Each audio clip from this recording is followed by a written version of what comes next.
Police in Costa Rica have completed the autopsy on Malcolm-Jamal Warner and confirm he did die of accidental drowning. Two men from the water. One of them was in critical condition. The other was Malcolm-Jamal Warner. Tragically, the beloved actor died at the scene. Pulled him up and put him on top of the surfboard and gave the 5 respiration. You ever hear a story so wild, even Law Order SVU would have passed on the script? Yeah, this one's got it all. Suspicious timing, salty beaches, a mysteriously quiet inner circle, and a death report with more holes than a Kardashian alibi. Doctors that were there, they worked on Mr. Warner for at least 30 minutes, and then he was unfortunately pronounced dead. Malcolm-Jamal Warner's sudden passing didn't just break hearts, it broke the internet, the group chat, and a few trust issues along the way. At first, it looked like your run-of-the-mill seaside tragedy. A man, I believe, from Nicaragua that was there with a practice surfboard and was able to get the daughter out. He put her on the surfboard. Warner, known for The Cosby Show and the rare feat of surviving child stardom with dignity, died July 20th while vacationing with his daughter off the coast of Costa Rica. So far, so heartbreaking. But then the whispers started, and baby, the tea was steeped. According to respectable grown-up outlets like ABC News and People, so not TikTok this time, Warner was swimming with his 8-year-old daughter when they got caught in one of Playa Grande's infamous rip currents. Warner leaves behind his wife and his young daughter. He was just 54 years old. A surfer saved the girl's superhero energy, but Warner didn't make it. CPR for 20 minutes, no revival. End of story, right? Wrong. Because here's the thing. People started digging, and the more they dug, the weirder it got. For one, medical contradictions in the early report had Reddit feeling like the Scooby Gang. Police in Costa Rica have completed the autopsy on Malcolm-Jamal Warner and confirm he did die of accidental drowning. Then crickets from Warner's closest friends and longtime collaborators. No, he was a light posts, no heartfelt tributes, just awkward silence like they'd all signed the same NDA from the Upside Down. And don't even get us started on the coincidences.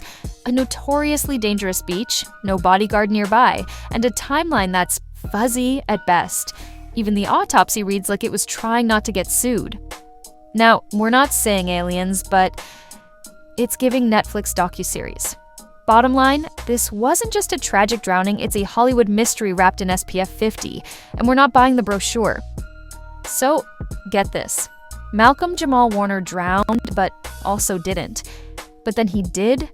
Make it make sense, because right now this story's got more twists than Shonda Rhimes on espresso. The official word from Costa Rica's Judicial Investigation Agency, aka the CSI of Pura Vida, is that Warner died from asphyxia by submersion. Translation, he drowned. Tragic, yes. End of story? Not even close. Because while the death was stamped accidental, the details feel more like a deleted scene from Lost. According to outlets like People, who usually play it pretty straight, Warner was pulled from the water and taken to a local clinic in Lyman in critical condition.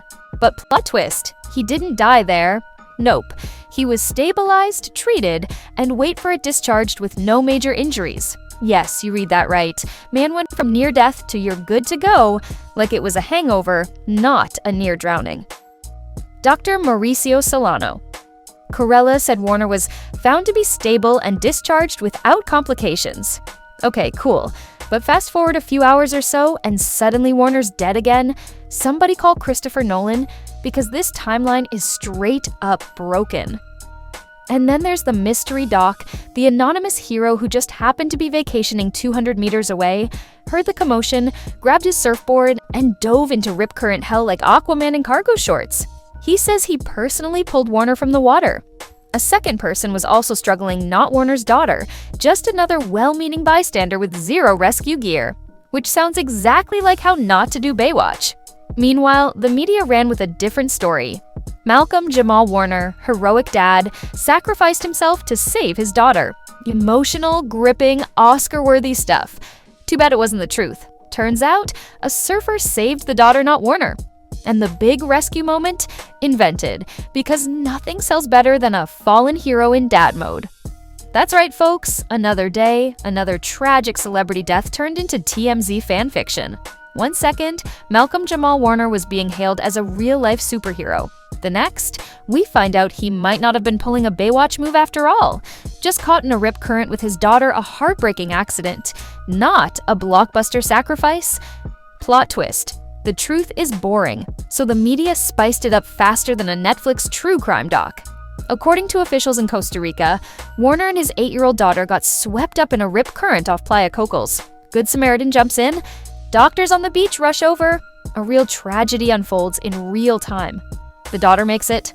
Warner doesn't. Devastating. And yet, the internet couldn't resist slapping a superhero cape on the man before his body was even cold. The media's clout-chasing circus act. These vultures didn't just report, they fantasized. They editorialized. They ran with vibes and gut feelings over facts. Anything for a few million impressions and a trending hashtag. Meanwhile, Warner's family is grieving.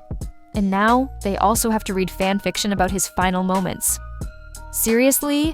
Who needs facts when you've got feelings and a hot headline, right? And this isn't an isolated case. From Kobe to Chadwick, from Anheche to this, if a celebrity dies in public, the media turns into a mosh pit of grief profiteers. Everyone wants to be the first.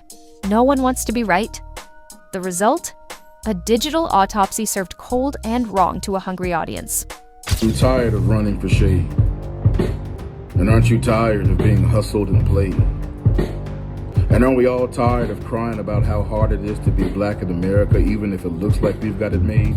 We'll keep getting tragedies told like summer blockbusters, complete with heroic finales, tragic twists, and zero journalistic integrity.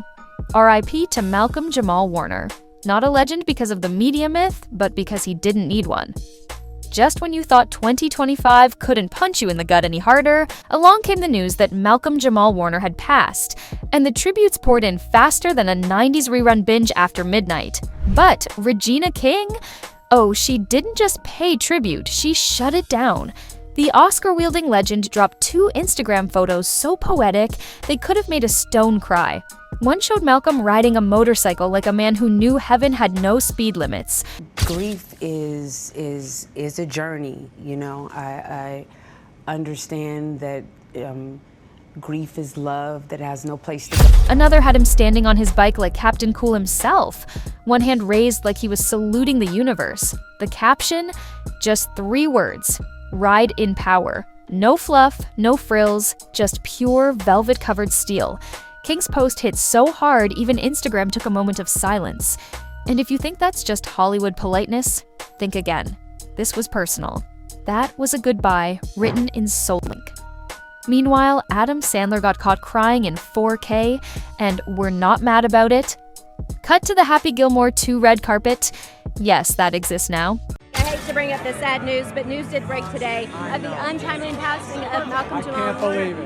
Where Adam Sandler was doing his usual dad on vacation routine, cargo shorts, big smile, golf puns. But then a reporter dropped the M-bomb, Malcolm, and Sandler's whole vibe did a 180. Instantly, the goofy grin gave way to misty eyes and a cracking voice. Yes, that Adam Sandler, the man who made fart jokes a global export. He wasn't just sad, he was shaken. Turns out, back in their Cosby Show days, Sandler played Theo's buddy Smitty, and Malcolm treated him like a co-star, not a cameo. They were practically teenage bros. Hoops, hangs, parties, probably a little junk food and a lot of jokes. I was 18. He was maybe 17 or younger, Sandler said, visibly choking up. We'd walk, eat, talk, live. He was just real. Who knew this comedy king was carrying a soft spot the size of a sitcom set? Forget plot twists. This is the emotional crossover episode we didn't see coming. You ever see Adam Sandler get emotional? Like full-on pause the red carpet, heart hits the throat kind of emotional? Yeah, us neither. But when Malcolm-Jamal Warner's name came up, the Sandman turned into Sadman real quick. This wasn't a flashback to a sitcom bromance. It was the raw kind of love that only comes from decades of real-life connection, not just memorized lines and studio lights. They may have only shared a handful of Cosby Show scenes, but their bond had legs. Long ones. Sandler didn't just praise Malcolm's charm and intelligence, though he did twice. He shouted out his mom. You know it's real when your boy still remembers your mother's name 30 years later. "He was so good to me as a person," Sandler said, a voice cracking like a teenager asking someone to prom. Then came the closer, "Just a great, great man." No punchline, just facts. Malcolm took a flamethrower to the phrase black excellence, not to destroy it, but to refine it.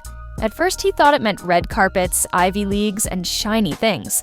But then he learned about black soldiers being erased from Arlington's legacy, and it hit him like a freight train. That was the pivot. That was the revelation. To Malcolm, real black excellence wasn't about being seen on stage, it was about still being here.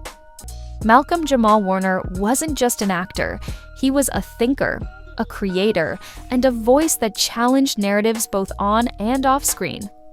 In his own words, black survival in of itself is black excellence. That legacy endures. Like, share, comment. What are your thoughts on the media's role in shaping narratives after a celebrity death? Did Malcolm-Jamal Warner's story touch you personally? Let's talk about it below.